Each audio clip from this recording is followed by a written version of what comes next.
What's going on, everybody? Thank you so much for tuning in once again. Don't forget to subscribe to the channel. Likes and comments are always appreciated. Check out our sponsors, Control Freak and Artesian Builds. Code Nick at checkout for a sweet discount. What a banger of an episode I've got for you this week. Con Jr., the community manager from Steel Series, drops by. You might know her from TikTok as well. She opens up, gets really personal, drops a lot of knowledge. It is such a cool chat, so let's get right into it.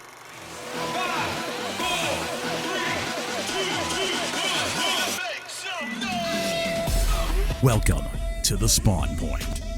Loading is now complete. Here's your host, Nick. Alrighty, thanks so much for watching, guys. We are now joined by Con. You guys know her probably from TikTok or Steel Series. We love her around here. Give a warm welcome to Con. Thank you so much for coming on the show. Welcome. Thank you for having me. I'm so excited to be here. Yes, we are so excited to have you. When I reached out, I honestly didn't think I was going to get an answer or yes. So I was so excited when you were like, yeah, I'd love to. I was like, what? Okay, awesome. Let's go. Are you kidding? I only follow like 200 people on Twitter. Okay, seriously. And you're one of them. Of course I'll respond. You have no idea how honored I felt. Like when I got that follow back, I was like, oh my God, Con followed me, you guys. Like it was such a big deal. No, dead serious. That is so weird to hear that kind of thing. It's very weird. But thanks. Yes. It's thank good to know you on Twitter. Yeah, absolutely. And like I mean, I follow you on all the socials, and you're a very naturally entertaining person. I don't ever get the the appearance that you're like putting on a show. Like it's just like welcome to Con's world, and it's nice. I like it. Thank you so much. Especially from someone who like tries very hard to hear someone say it doesn't seem like you tried. That's like the ultimate compliment. So yeah, thank you so do a great much. job. So the thing I've been leading with on Twitter all week and telling all my friends and telling my girlfriend and even my uncle who stopped by today, I was like, you guys, I get to interview a real life Disney princess tonight. Like this is crazy. So I think that was like one of the first like one of your huge TikToks I saw was the one where like the girl discovered you through TikTok that she had met you at Disney, and I was like, wait a minute. That's Con in those pictures. So tell us a little about that. Like, how did you get to work at Disney? I want to say that since I was little, I wanted to be a Disney princess, or it was some kind of big journey I had. Like the ultimate goal was working at Disney, but it really wasn't. I was in high school and there was some flyer on the wall that said like, do you want to work at Disney like after high school? And I went, yeah, I would like to do that. So I went to this presentation, and I am a big Disney fan. My family went every year when I was little. So it was something where I was like, this is like a part of my childhood that I would love to be a part of.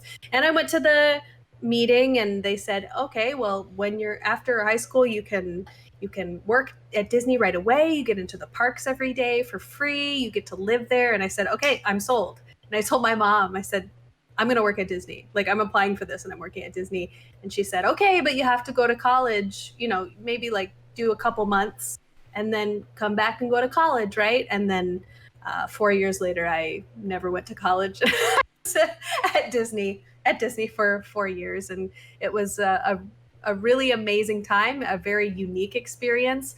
I like to compare it to streaming a lot, actually, where it's like you get ready and while you're acting as someone who isn't necessarily yourself, but your ultimate goal is to just entertain people and make them comfortable and make them happy and make them remember their experience. So I like to compare it a lot to streaming. There's a lot I can pull from Disney, when I stream on the Steel Series channel. So that's a really great skill to have. But yeah, I worked there for 4 years and was Mulan and Pocahontas. And it's just a very weird job to say that you had, It's a very interesting job. So, but I'm glad I did it.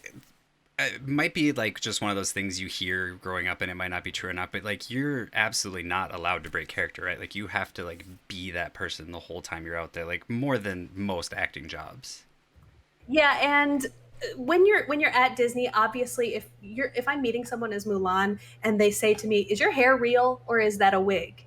Obviously their answer is, "This is my real hair. I am Mulan," and that is the whole thing. You don't want to break the immersion of you being a princess. You are the princess, and you carry that with you for the rest of your life, and a lot of people do that. And there's lingo that Disney tells you to use. If you are, for example, at a party with your friends and their little kid is near you and they say, "Hey, aren't you Mulan at Disney?" You say the term friends with. So it's, "Oh, yes, I'm really good friends with Mulan. I'm very good friends with Mulan." And so that is something called character integrity, and Disney really, really, really pounds that into you when you work there. But you're happy to uphold the character integrity because a lot of people who work at Disney are super fans, and I was a super fan as well, and I I did that. And I don't know if you've seen some of my TikToks about character integrity, but there are people who I will go on TikTok and I'll make a TikTok that said, "Okay, one time I was Pocahontas and I was doing this," and I will get flooded with comments that say, "You're supposed to say friends with. You're supposed to say friends with. You can't say that you were." And I'm like, "I have not worked there in a very long time, people." Like, Disney no longer pays my bills, and these are my experiences and my stories. I just love sharing those stories, but it's very weird when people come into your comments and who are also big Disney fans, and you know, it's interesting to see what is important to certain people and what isn't, and yeah. But I yeah, think you see that crossover in a lot of fandoms in general. There is, I don't want to call it gatekeeping, but there are like certain things that people hold to a standard, and you can't mess with that, or there's certain consequences within that fandom community that you're gonna have to pay for that. oh, definitely. And an example I like to compare it to is Pokimane. I think Pokimane is great, and she is one of my favorite creators. She's wholesome, she is fun to watch, and she is like very pure, and like you feel like she's your friend, right? And but once any kind of immersion is broken off from what happens to her off the screen for like her boyfriend. People were trying to figure out, does Pokemon have a boyfriend for the longest time, um, and the people who are like, "You're a simp for Pokimane if you care about her personal life, or if you try to get into her personal life." There's just an immersion there. And I do compare that to Disney a lot, where it's like the facade, what is the facade and what isn't the facade. Yeah, breaking that, I think breaking the fourth wall in any sort of acting, like you said, it does carry over to streaming a lot. It's you're trying to find a version of yourself that's acceptable to the public without giving away too much information. I have a lot of people give me a lot of crap for like bringing my kid on stream, and it's like I've never dragged him in here, but if he wants to come in and be like, "Hey, Dad," and say hi to everyone on the camera, like he's 2, it's not hurting anything. Or Respawn called him their intern and let him take over Twitter for a day, and he gave away a chair, and it was like a really cool thing. My DMs were flooded with people like, "You're such a bad parent, like you didn't give your kid a choice in the matter." I'm like, he's 2. He doesn't get a choice. Like I make his choices for him, and he had a great time doing it. Like we took some fun pictures, made a couple videos, like it was awesome. But I still like, I'm not telling people like specifically where we live or sharing too much information about him, and it's always hard to find that line. It really is. And, some people choose to overshare and some people choose to keep themselves completely private. And it's always interesting to see how communities react to it. Me personally, like my TikTok has nothing to do with my role at SteelSeries. My real name is not Khan, it's Kristen. On Oh, my, oh my gosh, oh, I'm oh. sorry. Edit that out. No, I'm kidding. But, I I have this persona on the Steel Series channel, which is me, which is definitely me. But on my personal TikTok, I want to talk about things that I care about, um, like I like to be honest about my political stance on Twitter, on TikTok. I'm very lucky that Steel Series allows that and encourages that, and they like want you to be you. But it is a very fine line, just like you said, being like, I'm on TikTok and I'm talking about this non-gaming related thing, and I have people who know me from Steel series commenting like, why are you going to talk about the Apex Pro TKL keyboard, or are you going to keep talking about your political views? And it is hard to navigate that a lot of the time. And yeah, agreed. It's, and whoever, I'm going to fight whoever said that you're a bad parent. Thank you. That's so cool. That's so cool that Respawn let you be the intern. That's Yeah. so cute. It was great. Alex just messaged me. He's like, "Hey, we were just gonna do it, but we figured we'd ask first." And I was like, "Well, I appreciate that, but like, yeah, we're totally down. That's awesome." I asked my girlfriend, his mother, just to make sure it was okay. Like, she was on board with it. Like, why not? It was the most fun day. And honestly, the coolest part is we ended up getting to give a desk and a chair to a little boy with like some spinal stuff. So like he could game with his dad because like he didn't have like the proper setup. So like that was that made my whole day. Like that was the coolest thing. Yeah. Yeah. Oh, I love that. I love that. Yeah, but people always have opinions on how much you should share on, and streaming is weird too, because with streaming, some people treat it as like, this is an extension of my real life, and part of my real life is streaming as well. And some people treat it completely as a job. Like, this is, I have my hours that I stream, and this is my persona. And I think that some people just don't respect the boundaries sometimes and don't understand, how much people commit to their actual job, and then how much they want to relay of their real life. So it's hard. We're constantly connected on so many social medias, like you said, and it's, especially if you have like your Twitter is more geared towards your streaming stuff, and your Twitch is that, but your Instagram is pictures of your family or your puppy or whatever. It's really hard to get your friends online to see that difference and respect it, and especially then people you don't know at all. And it's something that I guess I've been trying to navigate since like 2009, and we still haven't totally figured it out, but it's like an always changing environment. Yeah, agreed. I feel ya on that front. So, circling back, because we really got on a tangent there. Oh yeah, I love it though. Sorry. No, I'm totally okay with it. That wasn't a knock whatsoever. Which park did you work at? Were you out west or in Florida? I was in Florida. I was at Disney World. And when you work there, you're global. So I worked some days at Epcot as Mulan, and then other days I would be in the Fantasmic show at Hollywood Studios as Mulan, and then sometimes I'd work Animal Kingdom as Pocahontas. And so it was nice to just like bounce around and just be scheduled different things all the time. So is that where you guys traveled as a kid to Florida, or did you go out west?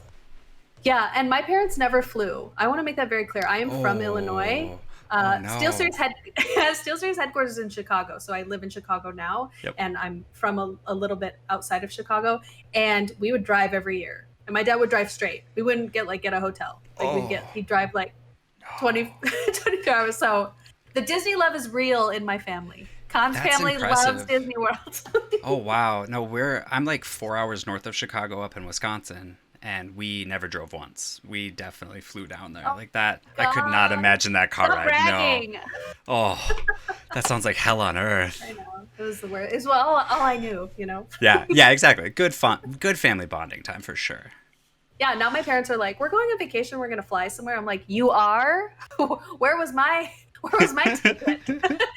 Now you decide in your 50s? Like, come on. So, besides playing Pocahontas, I was going to call you Pokemon. Wow. Besides Pocahontas I wish. and Mulan. Pocahontas. Yeah, there you go. There's your next Halloween costume. You're welcome. With the ash gloves, the fingerless gloves and the hat, just Pokemon. Okay. You got this. If we ever get to go outside again, it's going to be great. I know. Did you get to play any other, maybe not play any roles, but did you have any other jobs, or did you come in day one as an actress and that was what you did the whole time? Oh, great question. I did not start in entertainment. I started as in attractions, which is like, when you get the role attractions, what do you immediately think? You think like, oh my gosh, I'm gonna work at the Tower of Terror. Like, I'm gonna work at Space Mountain. This is gonna be so cool. Which is definitely what I thought, but you don't find out where you work until the day you get there. So I got accepted to the program, moved to Florida. First day, get there, so stoked, ready to work Tower of Terror or wherever they put me, and they hand me the thing, and they're like, you're going to work at the Honey, I Shrunk the Kids playground. Which I was like, that's not a ride. That is literally Oh. like a giant ant and like a big leaf and stuff like that. So I worked there for 4 months, Oh and wow. it was definitely like glorified babysitting, you Mm-hmm. know. But I still worked at Disney World, and I remember vividly like there's a position there where you stand outside and you like are the greeter when people come in, but you have a view of the Power Rangers who come out on their like Power Ranger car and they do all their cool moves and stuff. And I would watch that every day and be like, someone in this park is getting paid to dress up as the Pink Ranger and come Yeah. out and just like fake fight. And that's like was my turning point where I was like, well, I want to do that. So I went to an audition and I got Pocahontas first, and then later I got Mulan. And one of the characters from the Tinkerbell movies, her name is Silver Mist. She's like a side character, and so I was like a fairy as well. But don't get it twisted. I was also Winnie the Pooh and Chippendale. Like you have to be a fur character if you're a face character. There, you can't just be one. I love Like Chip and Dale. That's so cool. it was so fun. That was like my favorite role too. Like Chippendale just like to mess with people. Yeah. And the crazy thing is about fur costumes is that people let you get away with stuff that like if I was a regular person and went up and like flicked you on the nose, like people would be like, what the hell are you doing? Yeah. But like No. you do it dressed up as a chipmunk and people are like, this is the best day of my life. It's crazy. But you know, I would come off set one day and just like take my head off and go, what did I just do? Like, what is my life right now? But it Does the was fun. suit like inspire you to get more ballsy to mess with people? Like you start Yeah, like, oh, I can really get away with a lot in this. yeah, I would sit in people's strollers and the stroller would like knock over and like a drink would spill that was in the stroller. I vividly remember this. And this lady was like, oh, this is hilarious. I'm like, is it okay? Like, I'm clearly a woman in a very furry outfit, but if people are having fun, they're having fun. So I loved it. That's great. So what about working at the park in general, your time in Florida, maybe even in that whole area? Because Kissimmee is such a wild place. Like that whole Disney like economy is such a cool place to be when you're an adult, especially like a young adult. I remember seeing it from like the 12-year-old side and then like the 18, 19-year-old side and be like, wow, there's this whole other world. Like City Walk, the first time you Yeah. discover City Walk, well, let me tell you what. Those Uh, margaritas with like the little yeah. tequila shot in. Yes, it was a whole new world. It was amazing. Mhm. So, what Yeah. did you enjoy most about your time down there? I met some of my best friends ever working at Disney. That's the great part is when you live at Disney, you live at Disney with other Disney cast members and you live and breathe Disney. So it was really easy to make friends while I was down there. And luckily, I met some of the greatest people I know, and a lot of them still work down there. And my favorite part ever at the parks was to drink around the world at Epcot, like to get off of work and then just say, "Oh, I'm already here at Epcot." Have my friends come over, like from working at Magic Kingdom. We hang out together, and then we just like eat and drink around the world. I think Disney is a whole nother beast when you are an adult because it's like so fun to just thrive there. Do you know what I mean? Yeah. Oh yeah. Like when you have a child there with you, it's so cool to see, you know, a little kid who believes in all of this magic and like see it through their eyes. And so I think being there as adult by yourself as compared to like having kids there with you are two totally different amazing things. And so I'm a big Disney fan. Yeah. I love Disney. Same. So yeah, the whole experience there was just great. And the job is to put on makeup and have people hug you all day and like tell you that. I know in a post Rona world that's like weird to say. Yeah. but you know, back when I worked there it's just like people are lining up to talk to you and it's just such a fun thing. And again, you can put it back to streaming, you know, people are watching you and they're here to have a good time and when you're there to entertain them. And it's such a good feeling when people tell you that you did a good job or tell you that they had an amazing time. This is a memorable experience for me and I just take so much of Disney and put it towards streaming efforts. it's such a cool thing that two totally opposite things can be so similar, you know? Well, and it's nice to see that something you did quite a bit of time ago now, besides being such a fan of, had such a lasting impact on your life, and it's something you can transition and apply to things later in life. I think that's the greatest thing about experiences like that, when you can 10 years down the road apply them to something totally different. Yeah, it's great. It's so cool. I So, never thought, you know, working at Disney, I'd be like, well, in 10 years when I am, you know, live on Twitch, or back then when it was like Justin, yeah, Justin TV, I will be taking these skills of being a Disney princess and just applying them to playing Stardew Valley. You know, like it's such a fun thing and so it cool. is.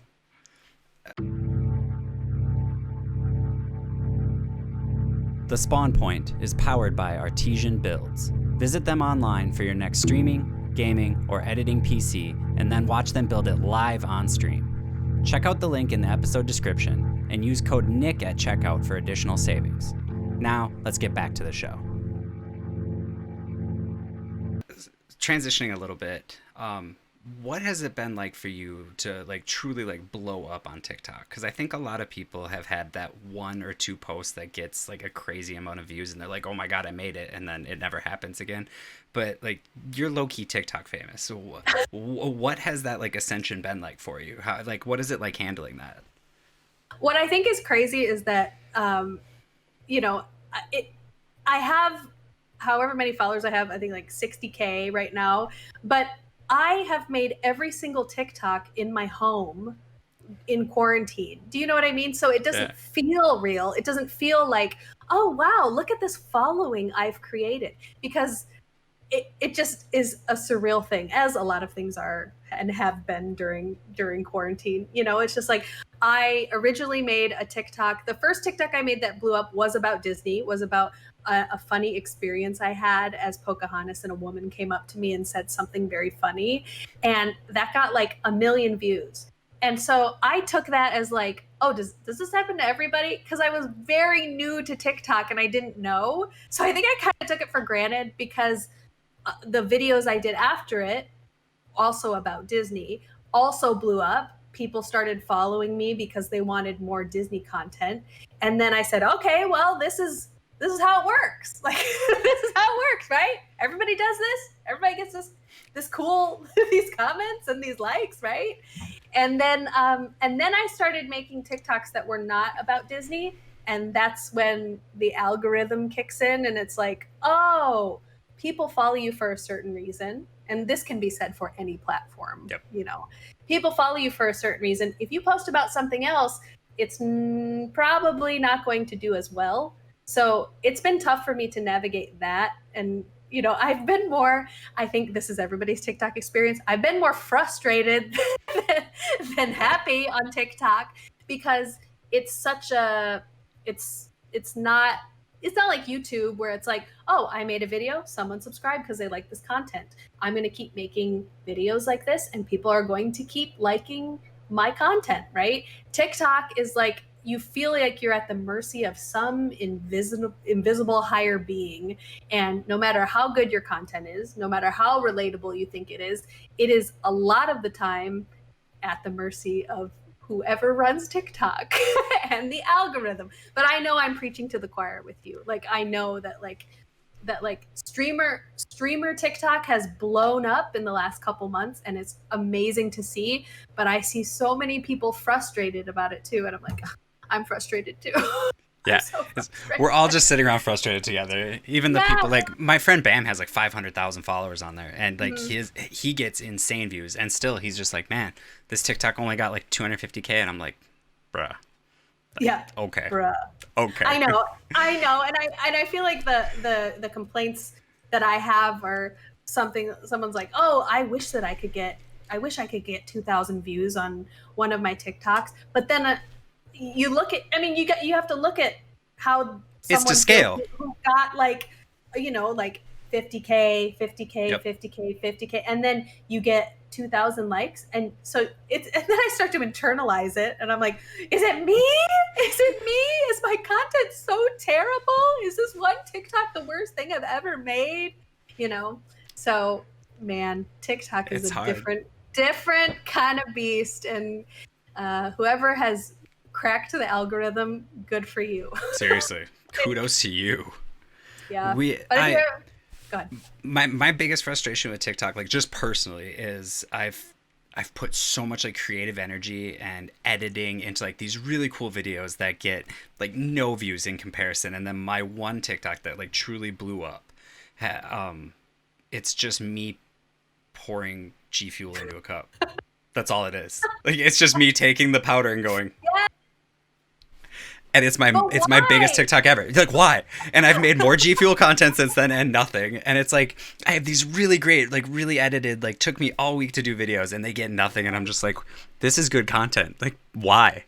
But I it's know.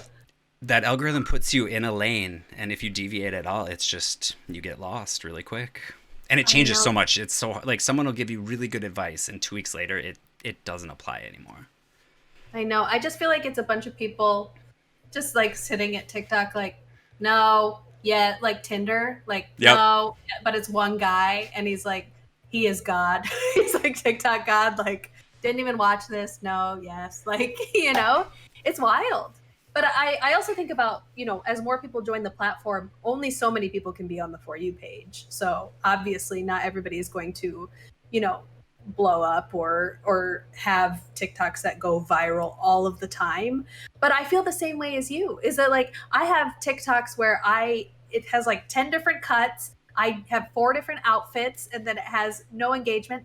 And then I have a TikTok of the Blink 182 song. And I'm just laying down and it says when it's 3:47 a.m. and you think about a pair of shorts that you haven't seen in a while, and it's the Blink 182 song, and I just wake up, I go, "Where are you?" And that got like Yep. 500,000 views. Yep. TikTok. That's the algorithm right there. Just hit me in the face. Why? And I know there are 10 billion different podcasts with our same frustrations about TikTok, like, what did I do wrong? Yeah, we definitely aren't in the minority there for sure. Mm-hmm. So, given quarantine, we're not out and about as much and anything. Have you ever been recognized yet? Maybe not from TikTok, but from the internet in general. Like, hey, that's the girl from SteelSeries, or that's the girl from TikTok. Has anybody recognized you yet? So I got the SteelSeries community manager role during quarantine. I got it in like May. So I've only been the community manager in quarantine. So I'm sure if we were out of quarantine, maybe I would have more exciting things to say about people recognizing me or stuff like that. But my friend who works at Disney right now was talking to her friend, and they don't know me, and they were talking about headsets, and they were talking about which one to get, and they go, "Oh, I really want to get SteelSeries headset." And she said, "Oh, my friend works at SteelSeries," and he said, "She does." She said, "Hey, she's a community manager. She streams on Twitch." She went, "Con, Con," and she went, "Yeah," and he, and he immediately was like, "Do you know Coob?" And I was like, that's usually how it goes. It's like, "Oh, are you Con? Do you know?" So we're package deal. We're package deal. But Pain. yeah, pain. It's okay. I love it. I love it so much, and I love Coob, and I think what he's done with Steel Series has just been incredible. So, oh wait, That's it's just so exciting. Yeah, Like, and to you actually get you recognized. transitioned that so well, because that's I wanted to talk about that next. And to touch on something you said before that I've been just saving in my head this whole time. Something I respect a ton about SteelSeries, about you, about Coop, the whole team, is how much they let you be you. They let you take a real, not corporate stance on things, to use your voice, and not even just politically. I think you and Coop do a really cool job of talking a lot about like mental health, keeping yourself upbeat in this sort of climate that we're in right now. Always connected type stuff. It's really great because so many of my friends work for companies like this, and they're so bound to having to keep within their box, within their script, and they're not allowed to really deviate from that, or they do get in a lot of trouble. And I don't know who made the decision to let you guys be you, but shout out to them, because like it's made me respect the company that much more. Yeah, and I feel privileged and lucky every day that SteelSeries does take these stances that they do and allow the employees to say what they want to say, and we follow each other on Twitter. I'm very candid on Twitter about my mental health and how depression and anxiety affect me so much every day, and I wouldn't want to be part of a company that doesn't allow me to speak like that or doesn't acknowledge those kinds of things. And SteelSeries really encourages it, which I love. I love it so much. And someone who has really helped that is Koob. He has come in as the global director of social media and just turned the entire social media on its on its head. I think that a big part of his strategy is we, not me, and he says that to me all the time. Is if we're putting out something, it's us putting out something. Even if Koob was the one to tweet it, even if I was the one to tweet it, it is us tweeting from the SteelSeries account. And I think about that every day. I think about this brand is a brand. We are a company that sells headsets, but I think that Koob has taken this incredible step to try to make it personable. I think that when I speak about SteelSeries, I'm being honest, and I don't ever feel like, well, I need to promote this more. I need to promote this. I need to say this is good, even if I don't think it's good, because I like the products, and it's really nice to work for a company that, one, makes great things that I want to use myself and use myself every day, and two, allows me to be myself and encourages me. And Koob has helped me a lot with that too. He's great. That's Koob's pretty great. He's a cool dude for sure. Yeah, we do. We stand Koob around here. How did you find the community manager position in the first place? Was it just like you saw it posted online and kind of fell into your lap? Oh, so I have been the community manager since May. So about 8 months, I'd say. Yeah. But I've been with SteelSeries for 2 years. I started on the support team. So I've been into gaming my whole life. Not like a huge gamer, but in Chicago, I worked at a gaming lounge, and we had Siberia headsets, and like all of our stations in the gaming lounge were Siberia. And I obviously looked into their company more, and I kept looking at their job postings like every week for like a year. And I didn't see anything that aligned with like what I wanted to do. And then finally I saw this customer experience analyst role, and I applied and I got it. And I was like so excited, more excited for a job than I've ever been besides Disney, I was like, ooh. Disney overlords, if you're listening. No. She didn't mean it. I didn't mean it. And when I got into the support role, I loved being at SteelSeries. I loved the environment. Like, I loved everybody I worked with. I just felt like I could do more. Like, I felt like my creative juices were not spinning, or were not working out. So I just kept like keeping up with the social team and like asking them what I could do for them, asking them like, hey, can I help you make a TikTok? I helped Koob make TikToks for a little, and whenever I got to do it, I was so excited. And I was like, oh my gosh, Koob gets paid to do this. He gets paid to make these TikToks and like go on the SteelSeries Twitch. This is so cool. And so then the role opened up, and I did not leave Koob alone. I was like, I want this role. And I told my boss at the time, I was like, I want that role. I'm going for this role. And I'm letting you know I want this role. And I waited a long time. I waited like maybe 6 to 8 months. And I was like, I need it. And then I got the call. I got the email, and I was over the moon. And I am still over the moon. And every day I think there's no way that this is my job. And I get to do these cool Twitch things, and I get to interact with our community, and we get to lightly roast people on Twitter sometimes. I get to do that for money, like me. So yeah, that's the journey, and still going strong, and love it. Love every second of it. And that's truly something that I see in whether you're on the Twitch, your TikToks, even just like your personal Twitter when you're talking about SteelSeries. It really comes through how appreciative or like how into your job you are, like how much you really actually enjoy doing that, which is awesome because like not many people get to be like, I really really love my job. Like I don't mind my job, but I would never smile and be as giddy as you just were talking about your job, talking about my day job, like ever.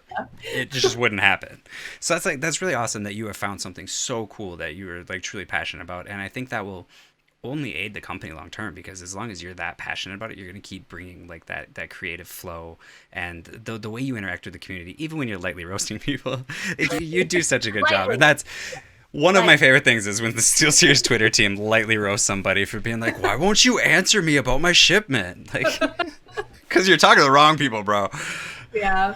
Yep. The worst is when I recognize someone that you guys are roasting. I'm just like, oh man, I know that person, and I'm just Hey, like, friend. whoops. And then I just like I wait a little while before I throw the like in there then, so hopefully they don't notice it. Sorry, it was funny though.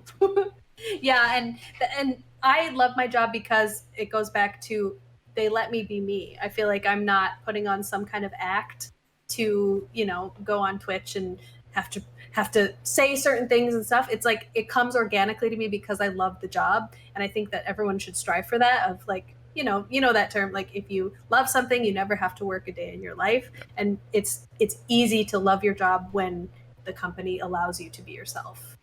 And I'm very happy about that. It's so nice to hear for sure.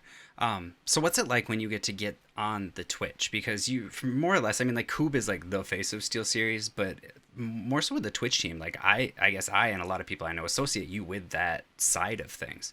What's it like getting on there and getting to take that over and be in front of all those people and like keep them entertained? It is scary. I think that's the first word. I was very scared to be another face of SteelSeries or to get onto the Twitch channel after you see and after I saw for so many months how much people love Coob.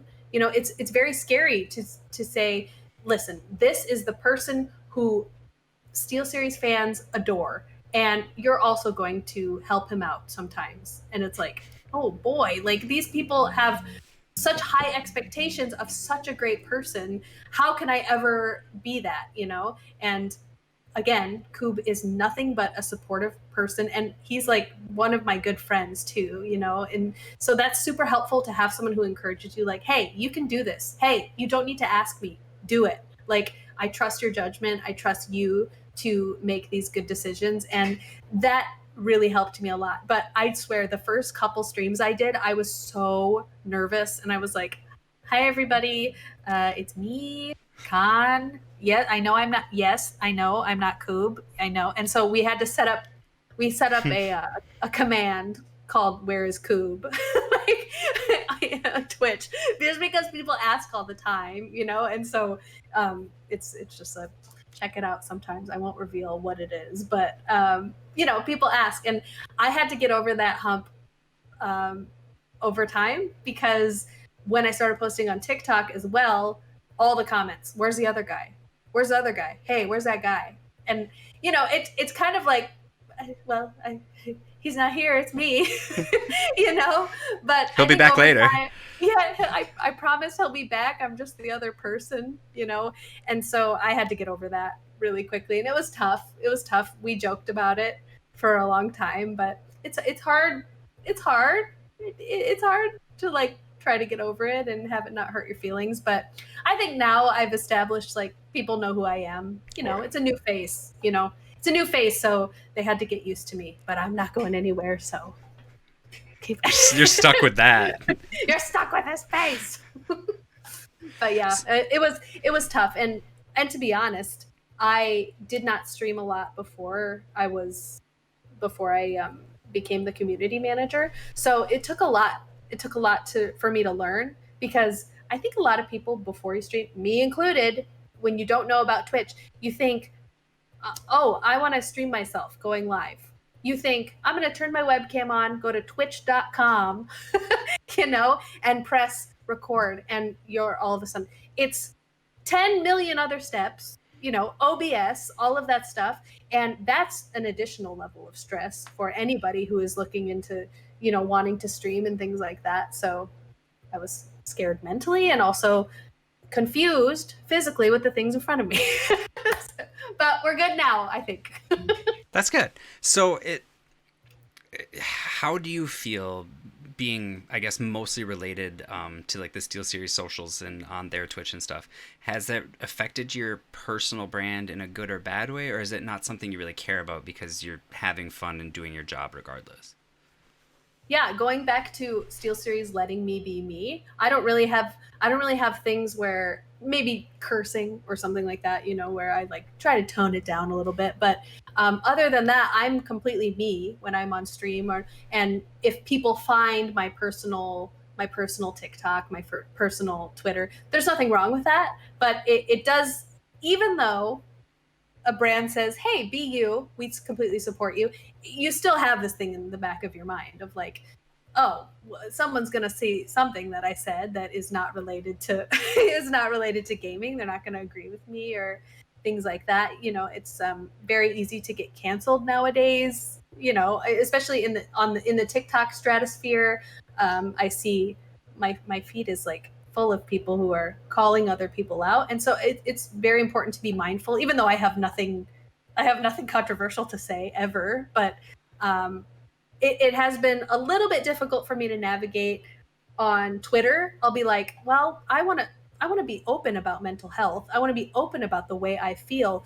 But then I think in the back of my mind, I'm Khan, the bubbly person who's on the Twitch stream. I don't want someone to say, "Oh, she's depressed. She's being fake on the Twitch stream," and that's just such a slippery slope because, you just get into your own head about it. And I think that the toughest critic is me at the end of the day. It's not like anybody else saying you should be this way on your personal socials and then this way on the brand socials. It's all in my head. So, yeah. Long-winded Um, answer. Sorry. No, no, no, no. I appreciate it. I love the transparency. And again, that's something, I go back to you and Koob, the whole SteelSeries team. You guys do a really good job. But I think you specifically, you do a really, really good job of walking that line between being the bubbly personality of Khan and being very open and honest. Like, I'm having a rough day today.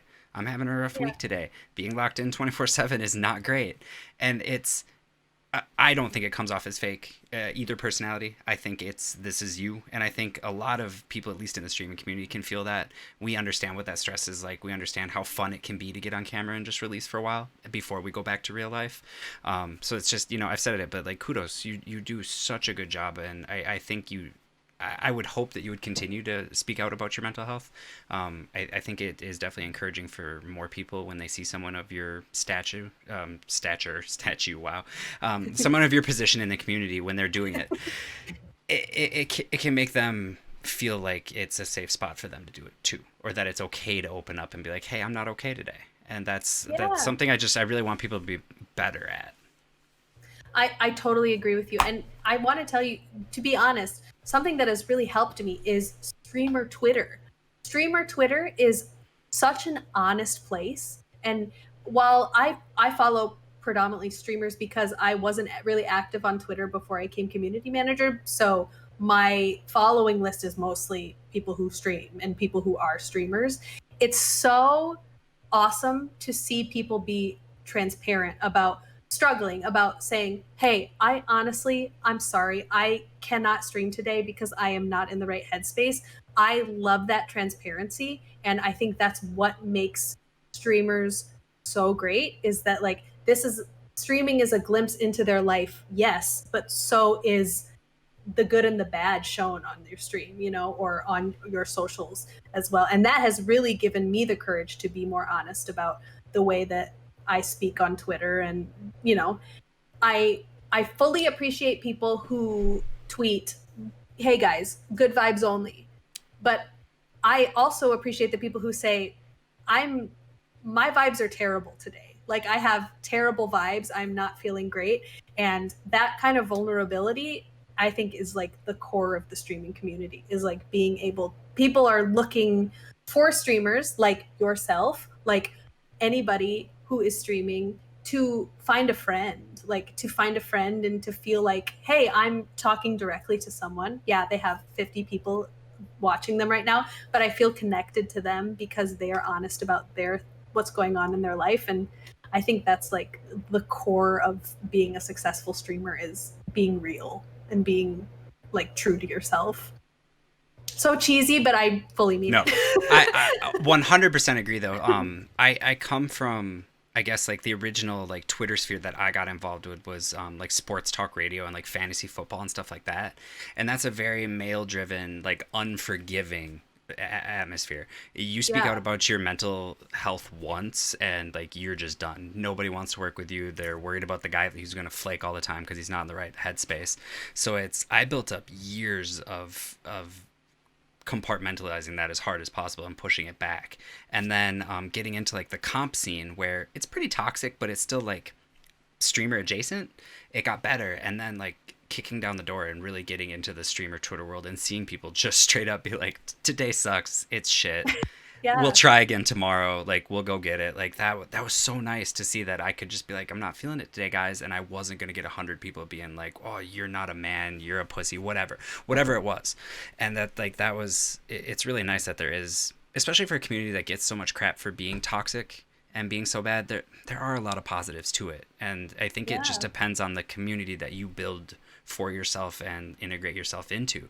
If you put yourself around just nothing but toxic people, yeah, it's going to be a bad time. It's going to be a bad community. But if you surround yourself with people that are supportive and comfortable talking about their mental health, like I have the greatest community. Like my friends on Twitter are just the best. And I feel like I would do anything for them, they would do anything for me, and we're all there for each other. And that's like, I don't know, that's 10 years ago, that's not something I would have imagined the internet was going to give us. Right. It's so incredible. And I feel like the people who I feel closest to on like are some people I have never met. Yeah. Like shout out to the John Baker, because he is Yes. just a beacon of light to me. Like his content is great, but also he's just an incredible person. And I've never met him in my life, but you just you find people in the streaming community who want to be as real and as vulnerable and true to themselves as you do, and it's just such a good thing to bond. And then you hear people say, "Oh, people who play video games are toxic." It's like the people you play video games with are toxic. My video game friends are Yeah. incredible. Yeah, You like we know, have a so blast. I good. don't know. Your friends suck, apparently. So that's another great thing about like me becoming the community manager, is like it just opened up a world to just people who are great. And I love having access to a brand that can help people, feel like they have people to talk to. And that's another thing, like making the brand personable and things like that. It's people feel like sometimes it's me and Coob who are all of Steel Series, and we have to remind them, like, no, this is everybody. Like, this is everybody, but we want you to feel like we are friends. Like, we are friends. And that's why we have, the casual Twitch streams, and, where we don't like even do giveaways. We're just like, hey, I'm here to vibe. I'm here to chat Yeah. with everybody, and I think anybody who does that on Twitch, who's like super engaging with their chat and just loves their community, just like you did. Like, I love hearing you talk about your community and how much you love them and how great everybody is. Like, that's all you can ask for when you That stream. is It's like, really yeah, like I personally, like I know I at my age and stage in life with a family and everything, like 99.9% chance that this isn't going to be my career. I'm not going to make a full time out of this. So instead of focusing on trying my hardest to make every little penny I can, it's been such a relief and so much fun, honestly, to just focus on building those connections, having fun with chat. I've recently found that I have way more fun doing like Pokemon pack openings or like playing like Fall Guys, a game where I'm not getting super sweaty and I can just chill with chat. Because then yeah, it's like yeah. it never stops all of a sudden, and No. you're like really building those connections, and like it kind of made me fall in love with it all over again. I've been having so much fun with that lately, and that's I really like the ability to build that community where it's just, again, I've been with technology. I grew up literally as the internet peaked, and this just isn't something I ever really thought would be available to us so readily. I know, it's so great. And I think that people are also hesitant, maybe older people are, about the term esports. because they immediately think of like the NBA. So when you grow up and you're good at basketball and someone says to you, "Oh, you're good at basketball, you're going to be in the NBA or you should try to be a basketball star in the NBA." I feel like there's one goal for that sport, and it's to be in the NBA. That is the top. But I love the gaming community and I love the esports community because there's so many options for you to be successful, and there isn't like one standalone goal of being the top streamer. Like you could be Ninja, or you could be a smaller streamer, who has not as many, obviously Ninja has so many, brand deals and things like that. But to be a successful streamer, you don't need to be Ninja. You can be someone with thousands of followers less, like who can get sponsored by a brand. And that is someone else's version of successful. And that is why I love the gaming industry for that reason. Is that just so many options to be you. There's just, if you don't like to do if you're not good at speed runs, but you're super good at Fortnite, then try to be a pro Fortnite streamer. If you just like to talk to people on Twitch, there is an option for that. It is so great, and I love it. I do. And I think in 2021, I really think we're going to see a boom in just chatting. I think people are finally figuring out that really is like a cool niche, and it can break out of the bounds of video games then. Like, sure, we can talk about video games. Like, this whole thing is related to video games, but you could really talk about anything at all. You could bring in movies, sports, whatever, I love cooking streams. Streams are the best. They're the best. They're so good. I'm like, will I ever make this risotto? No. Are you gonna make it while I chat with you? Hell yeah. And I'm gonna enjoy every second of it. So good. Yeah. And that's why I love any community that can be wholesome, and the streamer can say, "I love my community," is a successful streamer to me.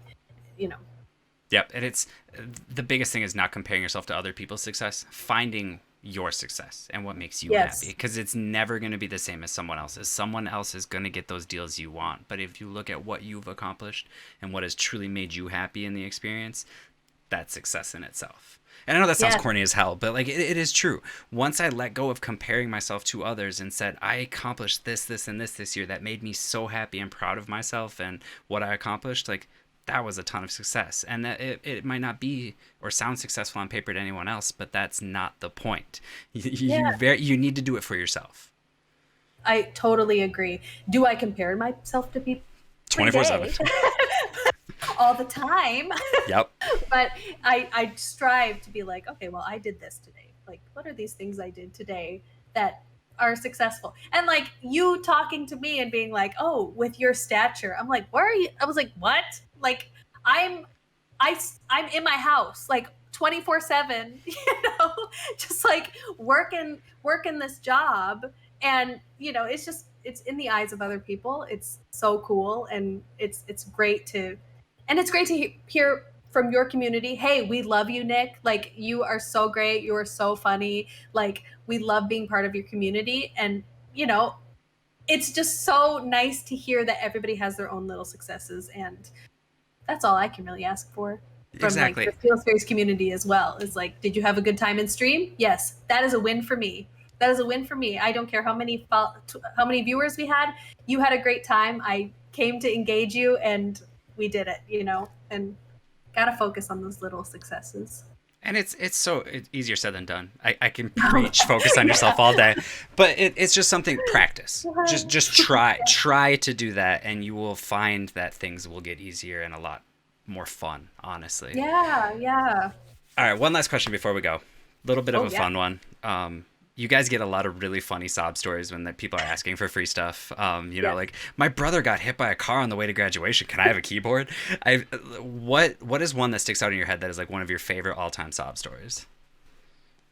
So I don't even think I can think of one, because if you open up the Steel Series TikTok DMs, like, it's just like scroll, like, hey, if you don't respond, you have to give me an Apex Pro TKL.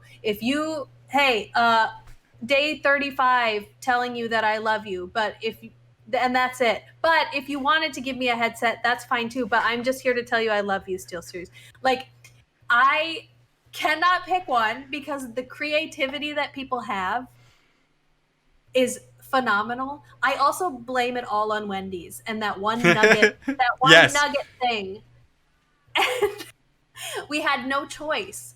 Steel Series had no choice but to make it a meme of like, no, you can't have a free headset, because that's all of our comments are. I like to think about all the like the things that we see every day, and I feel like other companies are also feeling this way anyway. We just decided to like make a joke about it all the time. Is like, hey, I'm first, like all the time. First, First wow, comment. I'm first. Oh, are we early? I'm 32 seconds in. Or like or just I can't just pick one, Nick. It's a daily onslaught and stampede of like of that kind of stuff. But I will tell you, my biggest pet peeve is that when we post on social, if I'll post something on social and Coop will post on social, and they will respond like, "Oh, you can tweet, but you can't do this. You can't answer my ticket." It's like, who do you think? You think it's me? Yeah, just you and Coob in a tiny little room. You do everything. I have like 9 keyboards. Like, yeah, manufacturing, shipping, all of it. And I think some people are just frustrated, but like just the thinking that like the person who posted on Twitter really quick, and then they went back to like answering tickets about like about wanting to return an item or something. That's always just like the funniest thing to me. It's just just like, I get a kick out of it. No, yes. I can't help you with that. I'm sorry.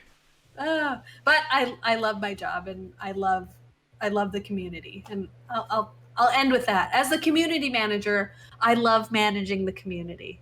Big and word. And you do a damn good job. Oh, right. Thanks so much. Yes, thanks so much. I got a great brand. You do. Great brand behind me and great people behind me. So yes, thank you so much for coming on. Seriously, you made my whole night. I appreciate it so much. Make sure you guys check out Con on all our socials, which have been scrolling below. Is there anything else you wanted to plug? I just want to say thank you for being a great person. We follow each other on Twitter, and I always just love your content, and I love following the journey of a streamer. And I can tell you are meant for big things. Oh, thank you. Honestly, that means a lot. Thank you. But yeah, I just love, and thank you for telling that Respawn story about your about your kid, because that is so great, and I love that. So, yeah, it was a lot of fun. We should do this again sometime. Thank you so much for having me, and this was a blast. And yes, we will definitely have you again. Thank you so much. Thank you so much, Nick.